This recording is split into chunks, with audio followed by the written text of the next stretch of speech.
మీ business ఏదైనా మీ ఊర్లో promotion చేయాలంటే అది సుమన్ టీవీతోనే సాధ్యం. ఇప్పుడే సంప్రదించండి.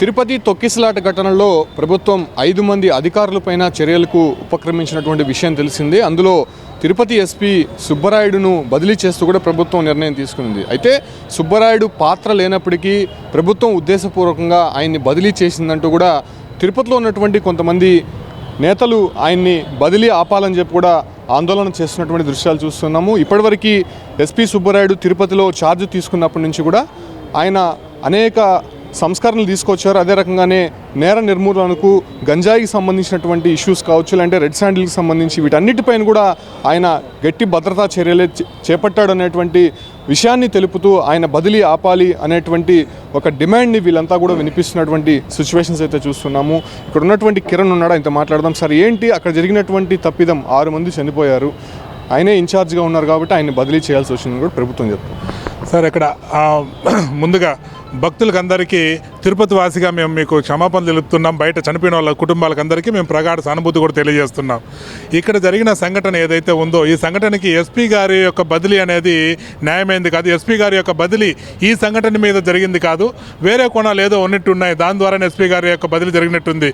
ఎందుకురా అంటే ముందుగా ప్రశ్నించుకోవాల్సింది ఏమరా అంటే అక్కడ జరిగిన సంఘటన ఎప్పుడైతే పార్కులో 8 గంటలకు కరెంట్ ఎందుకు తీశారు? తీసినా కానీ ఇన్సిడెంట్ జరిగినా కానీ ఆ రాత్రి అంతా కూడా కరెంట్ ఎందుకు ఇవ్వలేదు, లైట్లు ఎందుకు వేయలేదు? దీనికి బాధ్యులు ఎవరు? మేజర్ ప్రాబ్లం ఎక్కడొచ్చిందంటే ఫస్ట్ ప్రాబ్లం కరెంటు తీసేయడం. రెండవది అక్కడి నుంచి ప్రజలను అంటే బయటకు తీసుకురావడానికి ప్రయత్నించినటువంటి అధికారులు ఎవరు? వాళ్ళది మేజర్ ప్రాబ్లం. ఇంకా చెప్పాలి అంటే ఇది టీటీడీ యొక్క వైఫల్యం. యువ గారు జేఓ గారు ఎందుకంటున్నాంరా అంటే ఉదయం 5 గంటలకి టికెట్లు ఇస్తామని చెప్పడం ఇదేమన్నా స్వామివారికి జరిగే సుప్రభాత సేవ అండి? ఉదయాన్నే 3 గంటలకి 4 గంటలకి 5 గంటలకు పెట్టడానికి భక్తులు రాత్రంతా ఎక్కడ ఉంటారు? బయట రాష్ట్రాల నుంచి వచ్చే వేలాది లక్షలాది మంది భక్తులు నువ్వు ఉదయం 5 గంటలకు పెడితే వాళ్ళు లైన్లోకి రావడానికి ముందుగా వస్తే రాత్రంతా వాళ్ళు ఎక్కడ స్టే చేయాలి? దానికి ఎటువంటి అరేంజ్మెంట్స్ చేయనటువంటి టీటీడీ మీద బాధ్యత తీసుకోవాలి. అంతేగాని 9 సెంటర్లలో ఒక సెంటర్ ఏ సెంటర్లో సరిగా లేకపోయినా కానీ ముందు బాధ్యత టీటీడీది.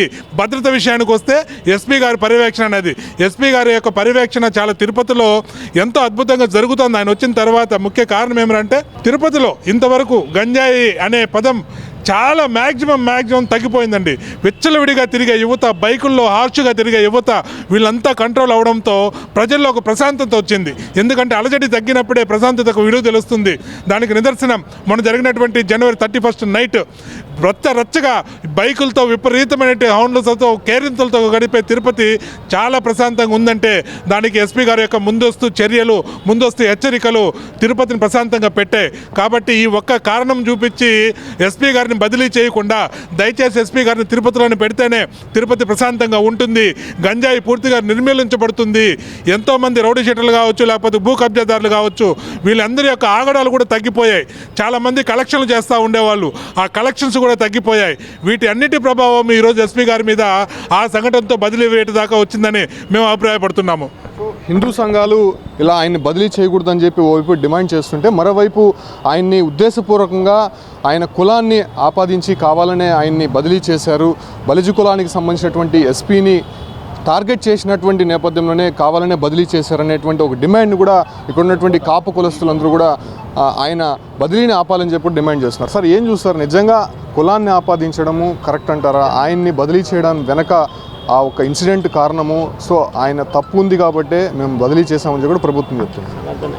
యాక్చువల్గా ఏంటంటే ఎస్పీ సుబ్బరాయుడు గారు బలిజ కాపు సామాజిక వర్గానికి చెందిన వారు కావడం వచ్చేసి ఆయన దురదృష్టం అన్నమాట. ఎందుకురా అంటే మిగిలినటువంటి అన్ని కులాలు కూడా వాళ్ళకి సంబంధించినటువంటి అధికారులు పోలీస్ డిపార్ట్మెంట్లో కావచ్చు, రెవెన్యూలో కావచ్చు, దాని తర్వాత టీచింగ్లో, ఫారెస్ట్లో, దేంట్లో అయినా కావచ్చు, వాళ్ళకి సంబంధించినటువంటి ఆయా అధికారులను వాళ్ళు ఏం చేస్తున్నారంటే ప్రొటెక్షన్ చేసుకుంటున్నారు.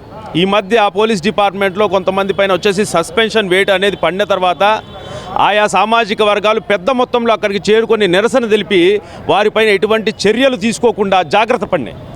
ఇక్కడ ఏంద్రా అంటే బలిజ సామాజిక వర్గం పైనే దృష్టి ఎందుకురా అంటే వీళ్ళు ఎదిగితే 10 మంది ఎదుగుతారు, వీళ్ళు ఎదిగితే బీసీలను, ఎస్సీ, ఎస్టీలను, మిగిలినటువంటి వర్గాలన్నింటినీ పైకి తెస్తారు, వీళ్ళు ఎదిగితే సమాజం బాగుంటుంది.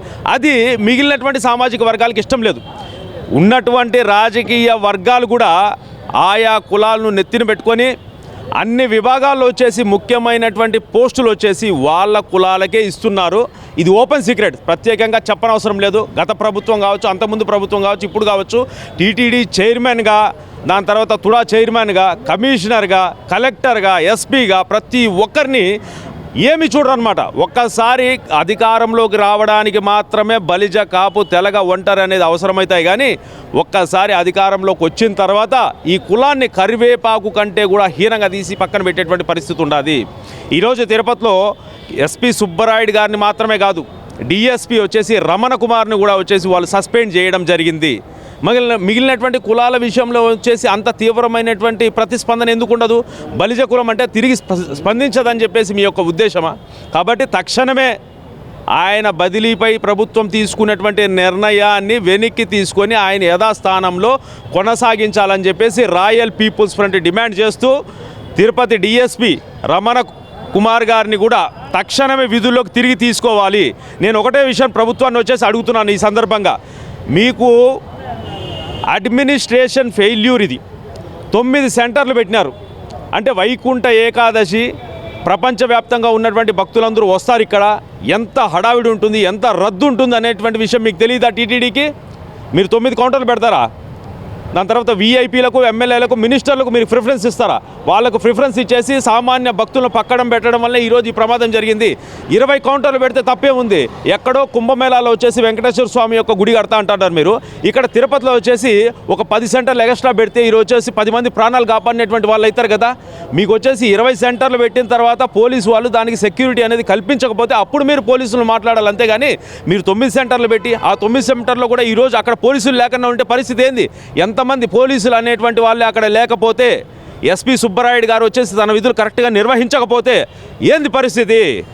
ఆ విషయం ఆలోచించుకొని ఎక్కడన్నా ఎవరిపైన తీసుకోవాల్సినటువంటి చర్యలు, ఎవరినో సస్పెండ్ చేయాల్సింది పోయి వీళ్ళని వచ్చేసి ట్రాన్స్ఫర్ సస్పెండ్ చేయడం పూర్తిగా అన్యాయము. ఈ కులం పైన వచ్చి దాడి అని చెప్పేసి బలిజ, కాపు, తెలగ, ఒంటరి ఆర్గనైజేషన్ రాయల్ పీపుల్స్ ఫ్రంట్ తరపు నుంచి ప్రభుత్వాన్ని హెచ్చరిస్తూ వీళ్ళు తిరిగి వచ్చేసి యథాస్థానంలో కొనసాగించాలని చెప్పేసి డిమాండ్ చేస్తూ జై ఆర్పిఎఫ్, జై కృష్ణదేవరాయ. ఒకటి టీటీడీ చైర్మన్ కావచ్చు, లేదంటే ఈవో, అడిషనల్ ఈవో, వీళ్ళపైనే ప్రధానంగా వస్తున్నటువంటి ఆరోపణ అంటే అడ్మినిస్ట్రేషన్ కావచ్చు, లేదంటే అక్కడ చేయాల్సినటువంటి అంశాలకు సంబంధించి ముందస్తుగా వాళ్ళే చర్యలు చేపట్టాల్సింది. బట్ ఎందుకు ఎస్పీని టార్గెట్ చేశారనే విషయం పైన ఏం చెప్తారు? ఏం లేదండి, అందరూ ఏంటి అంటే ఎస్పీ పైన టార్గెట్ ఎందుకు చేశారు అంటే ఎవరో ఒకరిని బలిపశువు చేయాలి. ఆ బలిపశువే బలిజ అధికారి అయిన ఎస్పీ గారు అయ్యారు. ఎందుకంటే ఇది బయట వచ్చే సెక్యూరిటీ ఏంటి అంటే ఇది ఒక వలయం. ఈ క్రౌడ్ మేనేజ్మెంట్ ఎలాగ చేయాలి అనే దానిపైన అధికారులకు కానీ పోలీసు అధికారులకు కానీ ముందే ప్రిపేర్డ్నెస్ లేకపోవడము. ఇందాక మన రెడ్డిశేఖర్ గారు చెప్పినట్లు, రాయల్ గారు చెప్పినట్లు 20 కౌంటర్లు వైడ్గా చేయగలిగితే క్రౌడ్ మేనేజ్మెంట్ అద్భుతంగా జరిగేది. మనకు ఇది మరొకసారి మనం చూసుకోవాల్సిన అవసరం ఉంది. టీటీడీ అధికారులు దీన్ని మరింత క్రౌడ్ మేనేజ్మెంట్ పైన కొంచెం ఎక్కువ ఫోకస్ పెడితే చాలా బాగా ఉంటుందనేసి ఉంది. అంటే ఎస్పీ సంబంధించి కింద స్థాయి ఉద్యోగులు ఆయన మాట వినట్లేదు అనేటువంటి ఆరోపణలు కూడా కొన్ని రోజుల నుంచి వినిపిస్తున్నాయి. అది వాస్తవం అంటారు? ఎస్పీ సుబ్బారాయుడు సారు గత 6 నెలలుగా తిరుపతిలో శాంతి భద్రతలు అయితేనేమి, భూ కబ్జాలు అయితేనేమి, గంజాయిని అయితేనేమి, వీటన్నిటిని కూడా సమర్థవంతంగా కంట్రోల్ చేశాడు. సమర్థమైనటువంటి అధికారి. అతను 6 నెలల్లోనే తిరుపతిలో శాంతి భద్రతలు నెలకొల్పడంలో చాలా కృషి చేశారు. అలాంటి వ్యక్తిని బదిలీ చేయడం అనేది కరెక్ట్ అయిన వ్యవహారం కాదు. ఇది ఈ విషయం పైన పునరాలోచించి గౌరవనీయులైన ముఖ్యమంత్రి గారు, డిప్యూటీ సీఎం గారు దీన్ని ఆలోచించి అతని బదిలీని ఆపవలసిందిగా కోరుతున్నాం. ఎందుకంటే తిరుపతి చాలా పవిత్రమైన ప్లేసు. ఇక్కడ శాంతి భద్రతలు చాలా ముఖ్యం కనుక సమర్థవంతమైన అధికారిని ఇక్కడే ఉంచవలసిందిగా మేము కోరుతున్నాం. ఆయనతో పాటు కొంతమంది అధికారులను కూడా ట్రాన్స్ఫర్ చేశారు, కొంతమంది సస్పెండ్ చేశారు కదా. బట్ పర్టికులర్గా ఎస్పీ గారి గురించి ఎందుకు మాట్లాడాలి అంటే ఏం చెప్తారు? డిప్యూటీ సీఎం గారు మహా మేధావి గారు చాలా స్పోర్టివ్గా ఉంటారు. కానీ దుందుడు తిరిగి ఆయన కూడా వెంటనే సస్పెండ్ చేయాలి అని దృక్పథం చాలా చెడ్డది. ఎందుకంటే ఆలోచనతో చేయాలి, కానీ ఉన్న వాళ్ళని టక్ అని చేసేయండి అని చెప్పేసి ఎవరు చేశారో అతని యొక్క డ్యూటీని చక్కగా సమర్థవంతంగా చేసినాడు. ఆయనదేం పొరపాటు లేదు, ఎస్పీ గారిది, డిఎస్పీ గారిది. ఉండేవాళ్ళు ఉన్నారు, వీళ్ళు ఏదో లైట్లు అర్పేసి పిల్లలు తోసేసి క్రౌడ్ని కంట్రోల్ చేయడానికి దారం కట్టి వీళ్ళు టీటీడీ వాళ్ళు బ్రహ్మోత్సవాలకు ఎలా చేస్తారు కంట్రోల్ మాస్ని అలాగే చేసేసి పద్ధతిని చేసే ఉండాలి. ఈఓ గారు, జేఈఓ గారు వీళ్ళు అవన్నీ ఏంటి లేకుండా పాపం వీళ్ళని పైన నెత్తిని వేసేస్తే ఎలాగది ఏదో కుల వర్గానికి ఆపాదించేది కాదండి. కానీ మీరు తీసుకున్న చర్య కొంచెం బాగలేదు, ఆలోచనతో చేయండి. మాదేం కుల వర్గాలకి చేయలేదు. ఆయన వచ్చిన తర్వాత అసాంఘిక కార్యక్రమాలన్నీ అదుపు చేస్తున్నాడు. ఇంత తిరుపతిలో నా సర్వీసులో 50 ఏళ్ళ సర్వీసులో ఎక్కడ కూడా విచ్చలవిడిగా ఈ పోకిరి వెదలు నైట్లో తిరిగి సండేస్ కానీ ఈ జనవరి 1 కానీ పెద్ద అరాచకంగా ఉన్నాం. మేము బయట తల ఎత్తుకొని తిలగరేకుండా ఉన్నాము. అలాంటిది కంట్రోల్ చేస్తున్నాడంటే ఈజ్ ఎ గ్రేట్ మ్యాన్.